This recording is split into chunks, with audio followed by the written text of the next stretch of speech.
A Tennessee-based airbag manufacturer has been told to recall 67 million inflators. It's refusing to do it. Arc Automotive has rebuffed the demand from the NHTSA, saying no defect exists and any problems are, quote, isolated manufacturing issues. Yahoo Finance's Pras Subramanian has the details for us. Hey, Pras. Hey, so yeah, definitely got a lot of details right there, actually, in the intro there. But yeah, so basically, Arc makes an airbag inflator that inflates the airbag in the incident of an accident. What's happening is there's potentially NHTSA as a defect that where when the inflator inflates, it actually ejects a metal particle into the cabin and in some cases has killed people, in other cases injured them.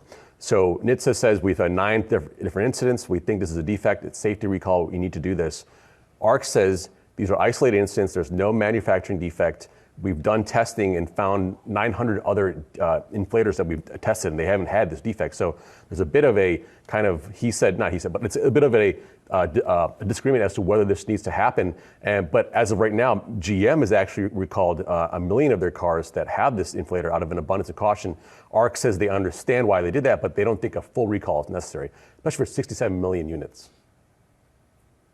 I mean, so then if you're one of these people seeing that, this is perhaps a vehicle that's affected by you. I remember when Honda was having the same issue with its inflators as well.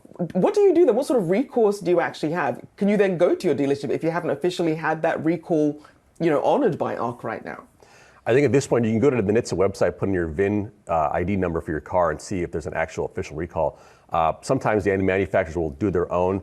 I bet a few will actually follow GM's footsteps here. But as of right now, there's not much recourse you can do if you actually want this replaced, because right now there isn't an official, because the manufacturer actually has to accept the recall and do it. And NHTSA can just say do it, but they can't actually force them to do it. So there's a little bit of a disagreement here as to what will happen next. But I think if enough customers complain to the Kias and the GMs and Fords of the world, maybe you might see more a movement on that.